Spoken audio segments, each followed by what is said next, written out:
Warlock in vanilla was my main for the re-release of the game back in 2019, so I'll admit maybe I'm more than just a bit excited to see what Blizzard has planned for this class in Season of Discovery. All aspects of Warlock gameplay have been given way more options, and the class will hopefully see more widespread viability throughout this season. That being whether you prefer a damage over time heavy affliction playstyle, blasting your targets directly with destruction spells, or leaning more into the tanking class fantasy that the Warlock has had here and there. So let's make a start on the chest runes and see what's new. But first, a quick word from today's sponsor, OperaGX. OperaGX is an internet browser made by people who understand that a browser can be so much more than a simple tool to navigate the internet. OperaGX has tons of features to allow you to track the things which are most important to you, including being able to add things to the sidebar such as YouTube, Twitter, Discord, or even things such as WhatsApp and music players.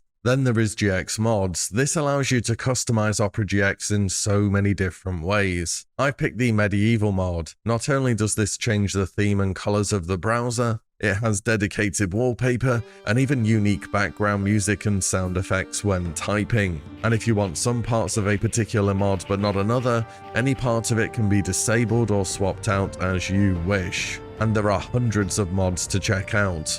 All for free, of course, but it can be problematic swapping to a new browser and losing all of your logins, your bookmarks, and everything like that. Fortunately, OperaGX have thought of that too. Simply use the synchronization tool on settings to import everything, including plugins from your previous browser. It's hard to cover just how many features OperaGX has compared to your normal browser, but you can discover everything I've gone over here today by downloading OperaGX for free via the link in the description below. Many thanks to OperaGX for the sponsor today.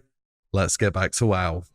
First of all, we have a totally new addition to the game, Lake of Fire. It causes Rain of Fire to leave a zone on the floor that will increase all fire damage you and your demon deal by 40% for 15 seconds. Okay, we're getting straight to the point here. Blizzard want destruction to care about dealing fire damage rather than just sitting there and pressing Shadow Bolt. Now, fire destruction has always had its place during these early versions of WoW, but it struggled to find itself being more effective than Shadow. You may remember in the Burning Crusade when Warlock got Incinerate as a filler spell, we'll be talking more about Incinerate in a moment, that Warlock still back then went Shadow more often than not because of Seed of Corruption. And no, there is no Seed of Corruption in Season of Discovery. Or is there? We'll talk about that soon too. So whether you're choosing this rune to improve your Hellfire on AoE, or just casting a rank 1 on single target for the debuff, this is going to put a much bigger punch into your fire spells. Even just tab targeting Immolate with this debuff up would add quite a bit of damage. Next, we have Master Channeler. Your drain life is no longer channeled and instead appears to be a damage over time effect that lasts 15 seconds with a 15-second cooldown. Its mana cost is increased by 100% and heals for 50% more each time it deals damage. I think this ability is more geared towards PvP and, of course, Warlock tanking. So just as a reference, the highest rank of drain life we can get by level 25 is rank 2,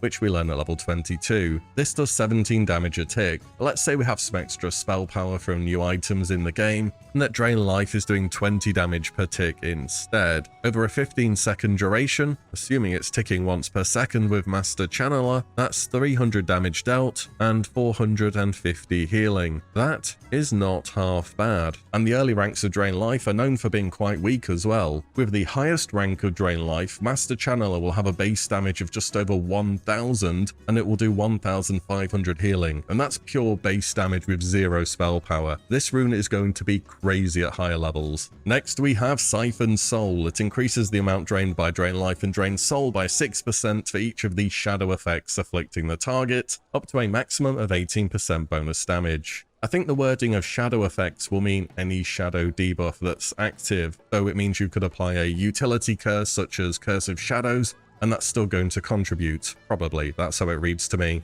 Either way, it does seem that Blizzard are trying to push a damage over time version of the Warlock in vanilla, and you know what, I'm just gonna say it, it needs more help than they're currently getting. The reason why is damage over time effects in vanilla do not crit, and they don't scale with haste, and there are barely any haste modifiers anyway, and there are also very few temporary sources of spell power to boost the power of your dots with. Also, things don't tend to live for very long in vanilla either, and Drain Soul doesn't execute. Apart from that, they'll be fine. It will be good for leveling, and the Drain Tank playstyle, it certainly has that going for it. Again, this is the start of the season, it's very early on, maybe more pieces of the puzzle will appear at levels 40, 50, and 60. Finally, for the chest is Demonic Tactics. This is a bit of a flexible pick, which could fit well enough into any specialization. The best use for this is probably some kind of Shadow Mastery Ruin Destruction build, but that will be possible at level 60, of course, and not 25. And with another rune we'll see later, I think the more or less one-button Shadow Bolt spec will still be a thing, you know. So those are all the chest runes, onto the legs. The next part of the Affliction lock is here with Everlasting Affliction, and it's going to be a similar story to what I said about Siphon Soul, because what this does is causes a bunch of your spells to refresh the duration of corruption. Now this effect is amazing in Wrath of the Lich King, because of snapshotting. Snapshotting is using a spell when you have loads of bonus effects running, such as spell power, crit chance, and flat damage increases. And then you can keep that huge buffed up damage over time effect over the course of a whole fight,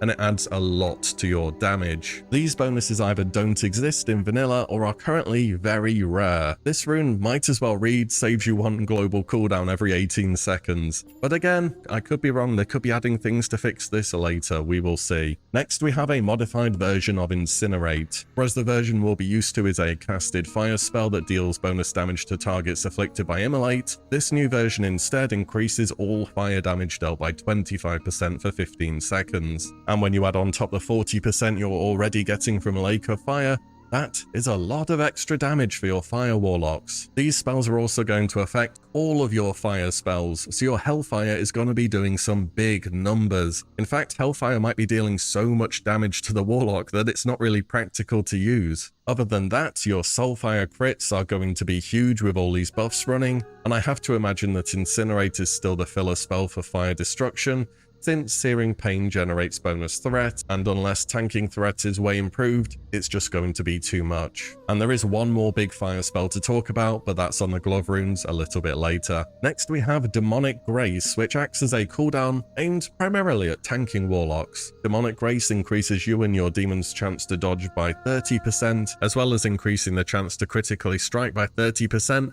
for 6 seconds. A good mix of offense and defense is on offer here. This is going to be great at the start of a fight when you need to establish threat. Having a much higher chance to crit should help out a lot. This could be okay for other builds as well. 30% crit is a big number. I do wonder though whether this will be on the global cooldown. If it is, you're only going to be able to get 3 spells out of it. If it's not, you can get 4. Pretty big difference, time will tell. The final leg rune we have is Demonic Pact, a talent from Wrath of the Lich King which I am all too familiar with because I main a demo log. This one does work a bit differently though. First of all, it's party-wide instead of raid-wide. Oh boy, party-wide, highly impactful buffs. I did not miss this from TBC if I'm honest. Also, it always grants a bare minimum amount of spell power because in vanilla, when you're leveling, quite often, you just don't have any spell power because Blizzard were too busy putting strength and agility on cloth gear. So yeah.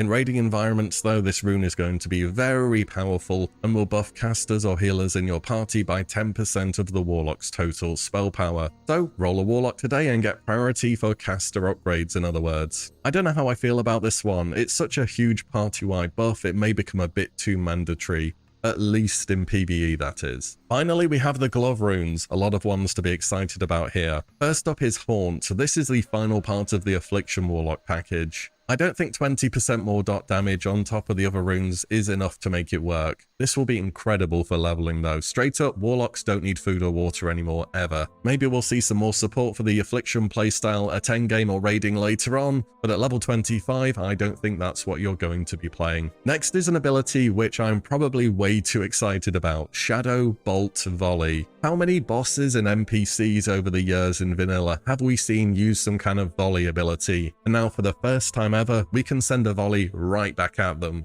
Shadow Bolt Volley makes your Shadow Bolt strike up to 5 targets within a chain distance of 10 yards of your target, but for 20 reduced damage. Is that supposed to be 20%, or are we just talking a flat 20? Even if we assume it's 20% less damage, This is one of the most powerful runes in the game. This ability has a cooldown or something, right? There's no way your Shadow Bolt just hits 5 targets. I couldn't find footage of somebody actually trying this at BlizzCon, so we'll have to wait and see. But remember, in vanilla, when Shadow Bolt crits, it makes targets take 20% more shadow damage for the next 4 direct hits, and you can get 100% bonus crit damage from Ruin, and 10% more crit chance from Demonic Tactics. No class in the game will be able to compare with the damage this does on 3 to 5 targets. This rune is just better Seed of Corruption. I'm actually going to go as far as saying that. Can't wait to try this one out in dungeons. I don't think people are going to like tanking it though. Moving on, we have the spell that Fire Warlocks will be looking forwards to, Chaos Bolt. This is similar to the Wrath of the Lich King version, where it's a casted high damage single target fire spell. This early version of Chaos Bolt does not guarantee crit,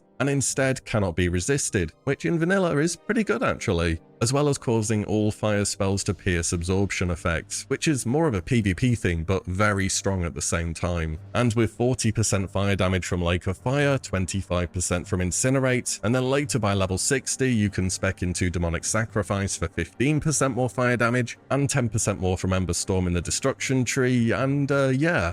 I think this ability is gonna hit pretty hard. I mean, there is this small problem with fire damage specs called Molten Core and Blackwing Lure and fire immune bosses. We'll deal with that when we get there, I guess. Last but not least, it's the rune engraving that's going to turn your Warlocks into tanks, Metamorphosis. Warlocks now and again have had this tanking role in WoW. We tanked Twin Emperors in vanilla, on the Demon during Leotheris the Blind in TBC, and most recently they can be used on the Blood Prince's fight in ICC. And though they've always had this tanking fantasy, they've always tanked casters using their high health pools and life regeneration tools. So for Warlocks to really become a tank, they're going to need to get in the fight and be able to take melee hits. So the first part of the meta rune will cover that. Locks will gain 500% more armor and reduce the chance to be crit by 6%. On top of that, they'll generate 100% more threat and gain extra mana from Life Tap. Searing Pain will be your main single target threat generator and will also be instant. For multiple enemies, you have Shadow Cleave, which replaces Shadow Bolt, and your Curse of Recklessness will now be your taunt. You also get Demon Charge, which is very similar to a Warrior Charge, and a Demonic Howl, which is an AoE taunt. It seems like a solid toolkit for this class to really start tanking content, and I expect to see plenty of meta locks tanking at 25. Again, bit of a concern about Molten Core, Blackwing Lure and Searing Pain since it can't hit a bunch of bosses. Maybe Warlocks just don't main tank these fights, but it's quite far off into the future, so we'll see when we get there.